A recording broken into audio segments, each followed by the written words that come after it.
നമസ്കാരം. കോട്ടയം ഏറ്റുമാനൂർ തെള്ളകം സ്വദേശിനിയായ ഷൈനി തൻ്റെ 2 പ്രായപൂർത്തിയാകാത്ത പെൺമക്കളോടൊപ്പം ട്രെയിനിന് മുമ്പിൽ ജീവനൊടുക്കിയ സംഭവവുമായി ബന്ധപ്പെട്ട ധാരാളം വാർത്തകൾ, ധാരാളം തെളിവുകൾ, ധാരാളം ശബ്ദരേഖകൾ ഞങ്ങൾ പ്രേക്ഷകരുടെ മുമ്പിൽ ഇതിനു മുൻപ് അവതരിപ്പിച്ചിട്ടുണ്ട്. ഇതൊക്കെ ഇപ്പോൾ മുഖ്യധാരാ മാധ്യമങ്ങൾ ഏറ്റെടുത്തിരിക്കുന്നു എന്നതിൽ അഭിമാനമുണ്ട്. ഞങ്ങളിപ്പോൾ പുറത്തുവിടുന്നത് ഷൈനിയുടെ അവസാനത്തെ സംഭാഷണം എന്ന് ഇതുവരെ വ്യക്തമായിരിക്കുന്ന ശബ്ദരേഖയാണ്. മരണത്തിന് 1-2 ദിവസങ്ങൾക്ക് മുമ്പ് ഷൈനി ജീവിതത്തിലെ അവസാനത്തെ വഴിയും തേടി മടുത്ത് തൻ്റെ സുഹൃത്ത് ജെസ്സിയോട് സംസാരിച്ചത് ഹൃദയഭേദകമായാണ്. ഷൈനിക്ക് ജീവിതത്തിൽ പിടിച്ചു നിൽക്കാൻ കഴിയാത്ത സാഹചര്യമുണ്ടായി. സാമ്പത്തിക ബാധ്യതകൾ ഏറെയാണ്. ഭർത്താവ് വക്കീൽ നോട്ടീസ് പോലും സ്വീകരിക്കാത്ത സാഹചര്യമുണ്ടായി. ആ ശബ്ദരേഖ ഞങ്ങൾ പുറത്തുവിട്ടിരുന്ന 2-3 ദിവസം മുമ്പ് അത് ഇന്നലെ എല്ലാ ചാനലുകളും ബ്രേക്ക് ചെയ്തു. ആ ശബ്ദരേഖയിൽ അവർ വ്യക്തമായി പറഞ്ഞിരുന്നു, ഭർത്താവ് വക്കീൽ നോട്ടീസ് പോലും സ്വീകരിക്കുന്നില്ല, മുമ്പോട്ട് പോകാൻ പ്രയാസമാണ്. എന്നാൽ അവസാന നിമിഷം വരെ ഷൈനി പിടിച്ചു നിൽക്കാൻ ശ്രമിച്ചു. മക്കളെ എവിടെയെങ്കിലും സുരക്ഷിതമായി ഏൽപ്പിച്ച ശേഷം ജീവിത യുദ്ധം തുടരണമെന്നായിരുന്നു ഷൈനിയുടെ ആഗ്രഹം. മക്കളെ സംരക്ഷിക്കേണ്ടതുള്ളതുകൊണ്ടാണ് ഷൈനിക്ക് ജോലി തേടി ദൂരേക്ക് പോകാൻ കഴിയാതിരുന്നത്. അതുകൊണ്ടാണ് ഷൈനി കാരിത്താസ് അടക്കം കോട്ടയത്തെ ഏതാണ്ട് 12ഓളം ആശുപത്രികളിൽ ജോലി തേടിപ്പോയത്. അവിടെയൊന്നും ഷൈനിക്ക് ജോലി കിട്ടിയില്ല. അതിന് 2 കാരണങ്ങളുണ്ട്. ഒന്ന്, കരിയറിൽ വന്നിരിക്കുന്ന ബ്രേക്ക് ആണെങ്കിൽ, രണ്ടാമത്തേത് ഭർത്താവ് നോബിയുടെ സഹോദരനായ ഫാദർ ബോബിയുടെ തെറ്റായ ഇടപെടലാണ്. ഈ പശ്ചാത്തലത്തിൽ ഷൈനിക്ക് മറ്റൊരു വഴിയുമില്ലായിരുന്നു. അങ്ങനെ മക്കളെ ഹോസ്റ്റലിലാക്കാൻ ഷൈനി തീരുമാനിക്കുകയാണ്.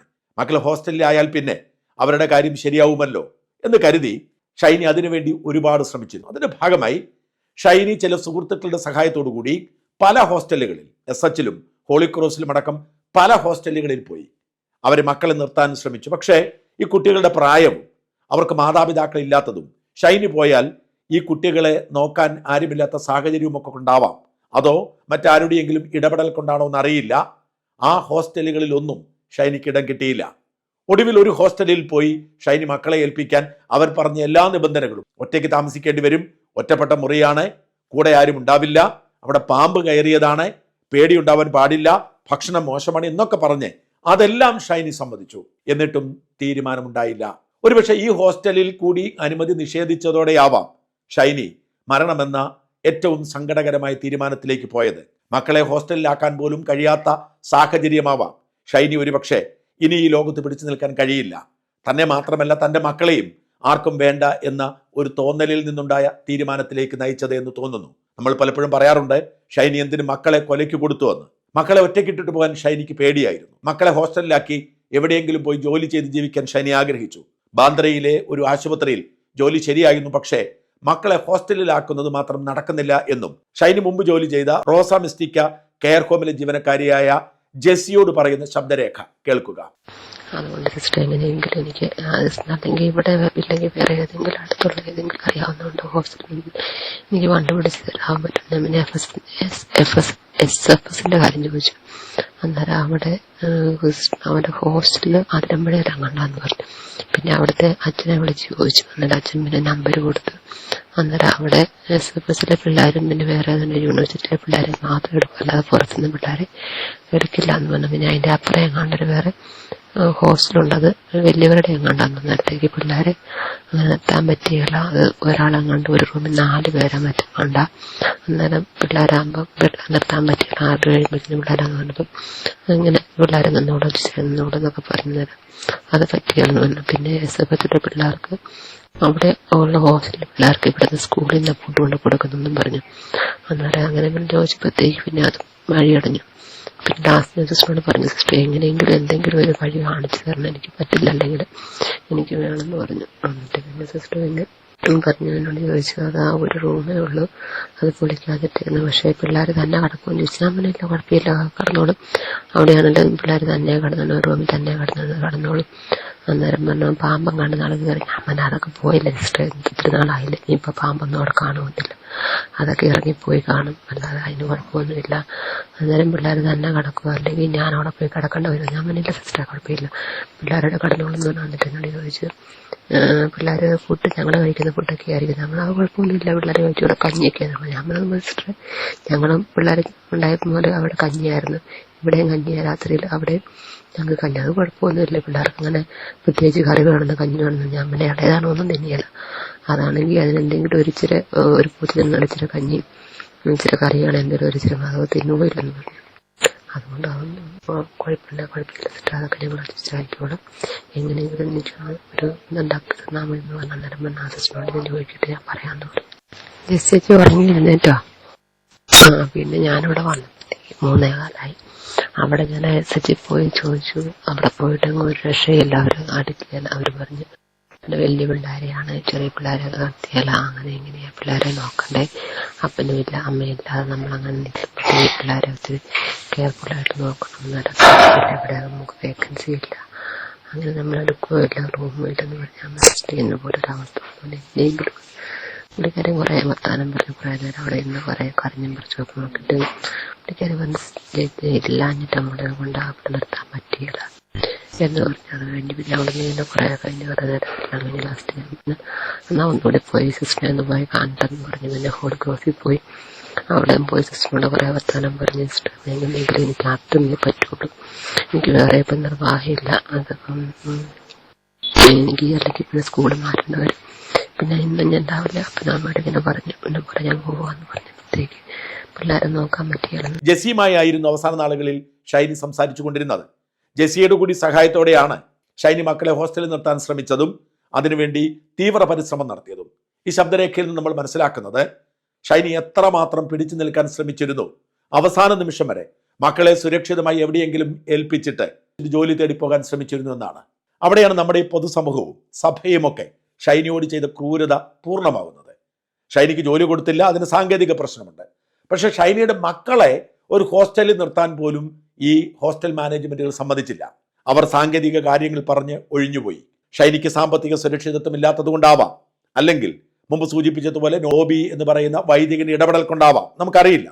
പക്ഷെ ഷൈനിക്ക് മക്കളെ സുരക്ഷിതമായി ഒരിടത്ത് എത്തിച്ചിട്ട് ജോലി തേടിപ്പോവാൻ കഴിയാത്ത സാഹചര്യം രൂപപ്പെട്ടിരുന്നു. താൻ ഉള്ളപ്പോൾ പോലും മക്കൾക്കൊരു സുരക്ഷാ താവളമില്ലെങ്കിൽ താൻ ഇല്ലാതായാൽ മക്കളുടെ അവസ്ഥ എന്താവുമെന്ന ആശയക്കുഴപ്പമാവാം ഷൈനിയെ കടും കൈ പ്രേരിപ്പിക്കാൻ തീരുമാനിച്ചത്. ഷൈനി അത്തരക്കാരിയൊന്നും ആയിരുന്നില്ല. ഷൈനി ഈ കെയർ ഹോമിലെ സേവനത്തിലൂടെ, നേഴ്സിംഗ് ജോലിയിലൂടെ, മക്കളെ നോക്കുന്നതിലൂടെ, കഷ്ടപ്പെടുന്നതിലൂടെയൊക്കെ ദൈവവേലയാണ് താൻ ചെയ്യുന്നത്, താൻ പിടിച്ചു നിൽക്കും എന്ന വിശ്വാസമുള്ള ആളായിരുന്നു എന്ന് ജെസ്സി പറയുന്നുണ്ട്. ജെസ്സിയുമായി ഷൈനി നിരന്തരം സംസാരിക്കുമായിരുന്നു. അവസാന നാളുകളിൽ ഷൈനി പറഞ്ഞിരുന്നത് താൻ ഒരിക്കലും ജീവിതത്തിൽ പരാജയപ്പെടില്ല, താൻ അവസാന നിമിഷം വരെ പിടിച്ചു നിൽക്കുന്നതാണ്. പള്ളിയിൽ കൃത്യമായി പോകുമായിരുന്നു, മക്കളെ വിശ്വാസത്തിൽ വളർത്തിയിരുന്നു, എളിമയോടെയായിരുന്നു ഷൈനിയുടെ ജീവിതം. ഷൈനി കാര്യം മുഴുവൻ ജെസ്സിയോട് പറയുന്നുണ്ട്.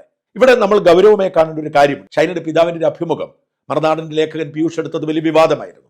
പിതാവിന്റെ സമീപനം വളരെ നെഗറ്റീവായി പലർക്കും തോന്നി. എന്തൊക്കെയോ പിതാവിന് മറച്ചു വയ്ക്കാനുണ്ട്. ഷൈനിയുടെ സ്വന്തം വീട്ടിലെ സാഹചര്യവും ഷൈനിയെ പിടിച്ചു നിൽക്കാൻ കഴിയാത്തവളാക്കി മാറ്റി എന്ന ആരോപണം ഉണ്ടായിരുന്നു. ഭർത്തൃ വീട്ടിൽ നിന്ന് ഭീകരമായി പീഡനം സഹിച്ചുകൊണ്ടാണ് പുറത്തേക്ക് വന്നത്. പക്ഷെ സ്വന്തം വീട്ടിലും ഷൈനിക്ക് സ്വീകാര്യത ഉണ്ടായിരുന്നില്ല എന്ന് വ്യക്തമാക്കുന്നതായിരുന്നു അഭിമുഖം. ഇത് ശരിവയ്ക്കുകയാണ് ഷൈനിയുടെ കൂട്ടുകാരി ജെസ്സി. ഷൈനി തൊട്ടടുത്തുള്ള റോസ മിസ്റ്റിക്ക എന്ന് പറയുന്ന ഒരു കെയർ ഹോമിൽ കുറച്ചു കാലം ജോലി ചെയ്തിരുന്നു. ആ കെയർ ഹോമിനെതിരെ ഷൈനിയുടെ പിതാവ് കേസ് കൊടുത്തു മാലിന്യമിടുന്നതുമായി ബന്ധപ്പെട്ട്. അത് പരിഹരിക്കാമെന്ന് അവർ പറഞ്ഞിരുന്നു. പക്ഷേ പരിഹരിക്കാൻ കുര്യാക്കോസിന് താല്പര്യമുണ്ടായിരുന്നില്ല.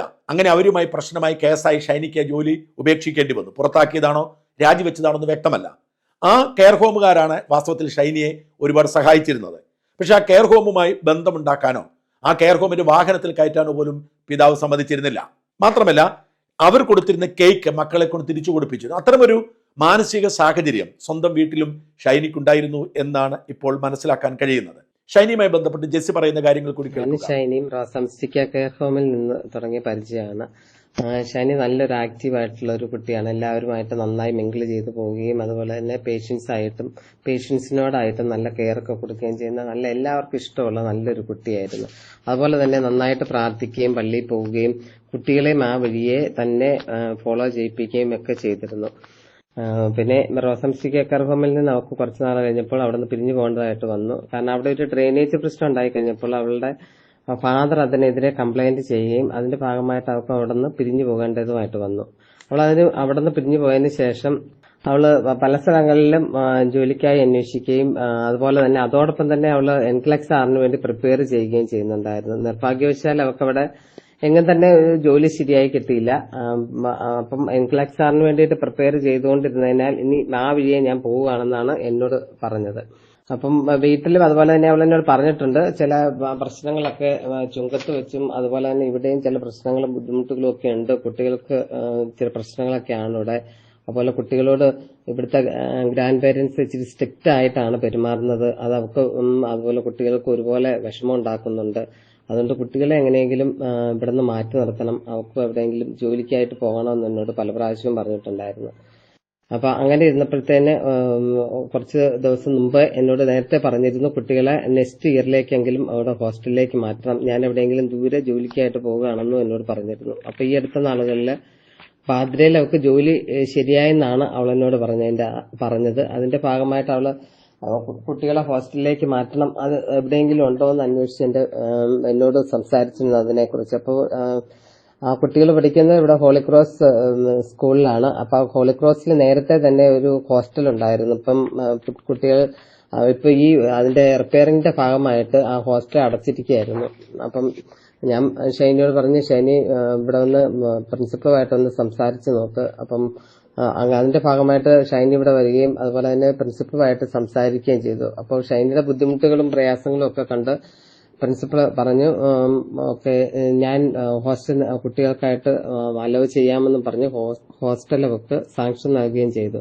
ഷൈനി എപ്പോഴും എന്നോട് പറഞ്ഞത് ബാദ്രയില് അവിടെ അടുത്തൊരു ബാദ്രയിലെ ഒരു ഹോസ്പിറ്റലിൽ ജോലി ചെയ്യുകയും അതിനടുത്തുള്ള ആ ഒരു സെന്റർ ഉണ്ട്, അവിടെ എൻഗ്ലക്സാറിന് അപ്പിയർ ചെയ്യുകയും ചെയ്യാൻ വേണ്ടിയിട്ടാണ് ഞാനിങ്ങനെ ചെയ്യുന്നതെന്നാണ് പറഞ്ഞത്. വളരെ സന്തോഷകരമായിട്ടാണ് ഞങ്ങൾ തമ്മിൽ പിരിഞ്ഞത്. നോക്കി ഹോസ്റ്റല് കിട്ടിയതിന് ശേഷം അവൾ എനിക്ക് മെസ്സേജ് ഇടുകയും ചെയ്തിരുന്നു. അപ്പം അതിനുശേഷം വീട്ടിൽ ചെന്നതിന് ശേഷം എന്താണ് സംഭവിച്ചതെന്ന് കൃത്യമായിട്ട് എനിക്ക് അറിഞ്ഞുകൂടാ. കാരണം പിന്നീട് ഞങ്ങൾ തമ്മിൽ യാതൊരു കോണ്ടാക്റ്റും ഉണ്ടായിട്ടില്ല. പിന്നെ പിറ്റേ ദിവസം ഞാനിവിടെ അന്ന് നൈറ്റ് ഡ്യൂട്ടിയിൽ ഉണ്ടായിരുന്ന സമയമായിരുന്നു. പിറ്റേ ദിവസം ഞാനിവിടെ വീട്ടിൽ വന്നു കഴിഞ്ഞപ്പോഴത്തേനും അവിടെ നിന്ന് റോസാംസിക്കെന്ന് തന്നെയാണ് എനിക്ക് ഫോൺ കോൾ വന്നത്, ഇതുപോലെ ഷൈനിക്ക് ഇങ്ങനെയൊക്കെ സംഭവിച്ചു എന്നുള്ളത്. അത് വളരെ ഞെട്ടലോടുകൂടിയാണ് ഞാൻ ആ വാർത്ത എനിക്ക് കേൾക്കാനായി സാധിച്ചത്. ചുരുക്കി പറഞ്ഞാൽ ഷൈനി അവസാന നിമിഷം വരെ പിടിച്ചു നിൽക്കാൻ ശ്രമിച്ചിരുന്നു. ഷൈനിക്ക് ഒരിടത്തുനിന്നും പിന്തുണ കിട്ടിയില്ല. ഭർത്തൃ വീട്ടിലെ പീഡനം, നിരന്തരമായ പീഡനം, ഭർത്താവിന്റെ പീഡനവും അമ്മായിയപ്പന്റെ കുത്തുവാക്കുമൊക്കെ സഹിക്കാൻ കഴിയാതെ ഭർത്താവ് നോബി നിരന്തരമായി മർദ്ദിച്ചതിന്റെ വേദന ഒടുവിൽ വീട്ടിൽ നിന്നും ഇറക്കി വിട്ടപ്പോൾ നാട്ടിലേക്ക് പോന്നതാണ്. വീട്ടിൽ വന്നപ്പോഴും വലിയ സമാധാനവും സന്തോഷവും ഉണ്ടായിരുന്നില്ല. ഏറെ കഷ്ടപ്പെട്ട് മക്കളെ സംരക്ഷിക്കാൻ, വളർത്താൻ ശ്രമിച്ചു.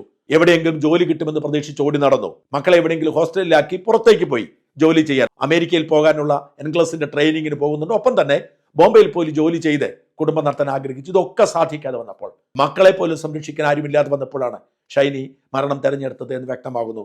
ഷൈനി നമുക്ക് ഒരിക്കലും പഴിക്കാൻ കഴിയാത്ത സാഹചര്യമാണ് ഓരോ നിമിഷവും തെളിഞ്ഞു വരുന്നത്. ഷൈനിയുടെയും മക്കളുടെയും ദുരന്തത്തിന് ഭർത്തൃ വീട്ടുകാർ തന്നെയാണ് പ്രധാനപ്പെട്ട ഉത്തരവാദികൾ.